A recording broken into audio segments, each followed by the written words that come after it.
Wow. Okay, you want brutal honesty?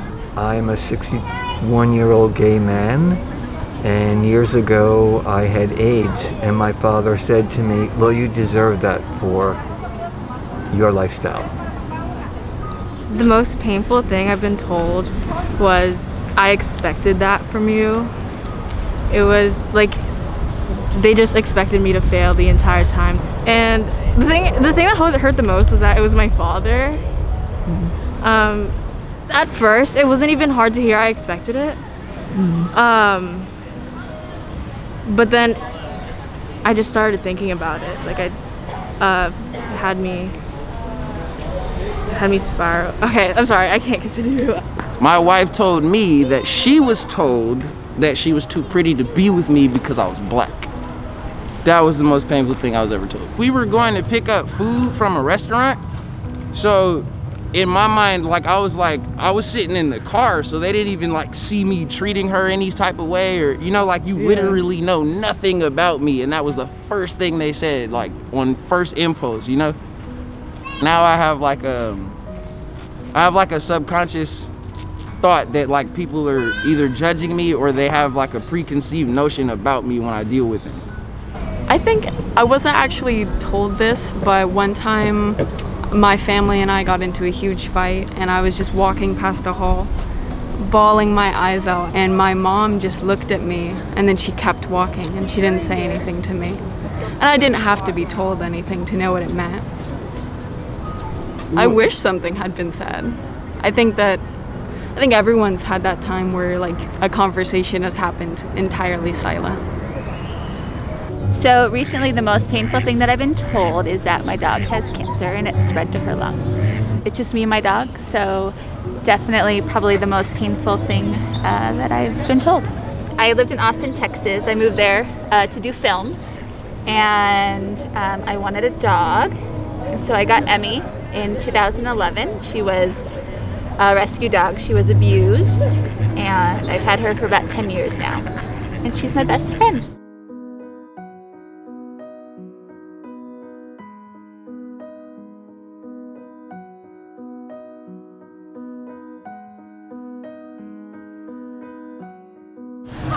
Probably when I was younger, like kids would say to me, oh, your name sounds weird because it's not American, or like they'd make fun of it.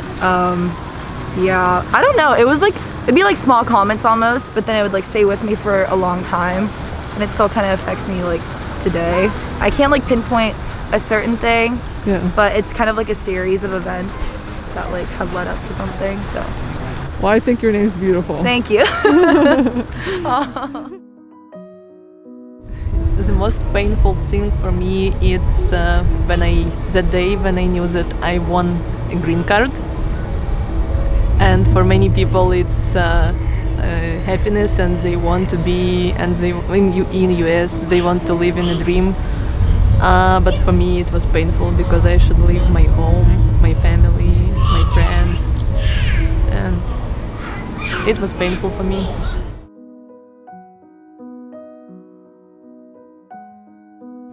Freshman year of high school, I was sitting at a lunch table. It's like sitting across from this kid on the football team, and I had a hard time like getting along with the kids. And he announced to, well, he was speaking to me, but in an announcing way to everybody, asking me, "Why are you sitting here? Nobody wants you here. You should go sit with the little kids," where the little kids were playing. So that was a strong wave of like alienation that kind of followed me throughout my first 2 years of high school. That was like a defining moment. I ended up having to go to a new school because of bullying issues. So I went to a new school junior year, and then it was cool. I guess, what advice would you have for you, little freshman year you, if you could talk to him right now? Oh, it's not you that's the problem. Yeah. I guess, because I would feel like I was the problem. What am I doing wrong? I'd probably say when I was younger, coming home from like elementary school and then find out like my little brother had like birth defects and everything when he was born. So that was pretty deep. Like I was in like elementary school, but I still like think about it. And then like a year later he like passed away. Like I remember like taking care of him. Like I used to like give him baths, like dress him, feed him, and all that. Like just take care of him. But yeah, that shit hurt. What's the most painful thing you've been told? Oh, dude. Honestly, somebody told me that they lost their lust for me, and that was really hard to like process. Yeah, that's probably it. That I'm not worthy enough to be loved by like somebody I love the most. Like he told me like that I wasn't good enough to be with anybody else but him, and that we were both pieces of shit. And so like it like really hurt me because I was just like, because he was like my everything, and he made me feel like I was a nobody.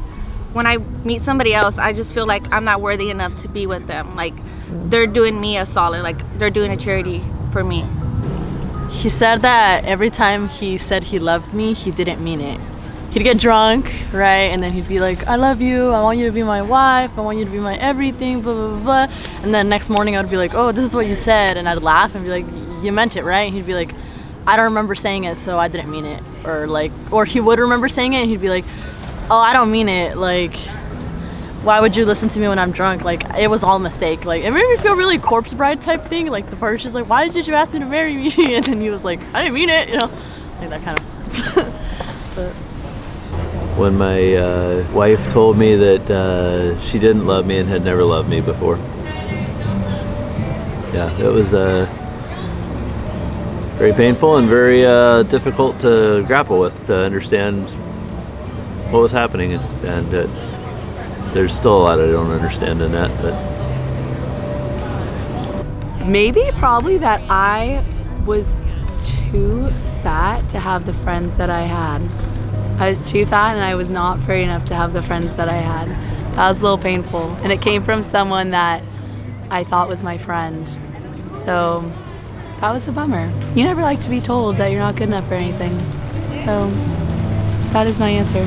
Still the happiest person I know, so brush off. My dad told me that I get tattoos because I've got nothing else going on in my life, basically. And that I'm a loser, and what else? Well, I used to be a burlesque dancer, and so he called me a prostitute. So if that's how your own father sees you, you know, you start to wonder like what other people might think of you. Yeah. You know, not that it matters so much as like how my dad feels about me, but you know, it makes you wonder, it makes you doubt. What's the most painful thing you've been told? Oh, that's right on the money. It was this past October. This woman who I had lived with for a year, and we had gone our separate ways in the crux or the peak of all this. She told me that I used my depression as an excuse so I don't have to deal with anything difficult in my life. Why do you think that was so painful to you? Because it's true, but it's not a conscious decision. It's like at my unhealthiest, I just stew in it, and that's not fair to my partner. And I could see that. I could see that in the pain that she was expressing. Oh, that's hard. Probably my mom told me my dad didn't want me, and it wasn't true. Yeah, my mom doesn't like my dad, so she didn't want him around, and she would tell us that he didn't want us and that he wouldn't come around. In reality, he was coming around all the time. She just wouldn't let him see us. So this happened when I came out to my parents, and I remember exactly what my mom said. She was like, I just don't think I can support you and look at you the same way now. And yeah, that's exactly how she said it. And in the moment, it really, really hurt. Ever since then, it just hasn't been the same. Your parents are supposed to be the people who they're like the primary caregivers, supposed to love you, support you, always, no matter what. And so to hear that and to feel it like in their actions just really sucks. I guess like being told like this is really like it seems superficial and like random, but in high school, like freshman year, there was a guy I liked, and I was talking to him, and I had my friend go up to him and like ask him like what he thought of me, and he's like, I'm not really into Asians. And like I feel like growing up like in like the Midwest, where you're definitely like a clear-cut minority and it's pretty obvious, you try to spend your whole life kind of pretending that you're like, oh, I'm not defined by my race, and then you like slowly come to realize like, oh, okay, this like is a part of me that I am going to have to deal with, that people are more aware that I am. Like it's like something that like it'd be easier to just ignore if you could, but at the end of the day, like it's kind of the way that, you know, the way you look is something you can't control, but the way that you kind of present yourself to society and the way you act accordingly is something you can control. So I feel like that's kind of what I've learned, is how to like deal with that, and to kind of like tell people that, oh, like, I don't know, like you can't really judge a book by its cover. That's so cliche, ew. I couldn't think of another way to say it. You're fine, that's right. I love your reaction right after you said it. You know, it's you know, cliche speaks a lot of truth. Like, true, right? They're said a lot for a reason. Yeah, they're said a lot for a reason. What would you say to a little girl who, like, if there was a little girl right next to you who just experienced the same thing, what would you tell her? Like, don't listen to him. If he doesn't like value you for more than just your race, then he's not worth your time, honestly. Find someone better, because they definitely like exist, so don't settle for that. There you go, good job. Yup. That was so good. Quick announcement. If you didn't know yet, I recently launched my podcast. It's called Hey Stranger. And if you like these videos, I think you might like my podcast as well. So it would mean a lot if you gave it a chance. I'll have it linked in the description. So yeah, I'm really excited to hear your thoughts on it. That's pretty much it. Thank you guys for everything. I love you all, and I'll see you next week.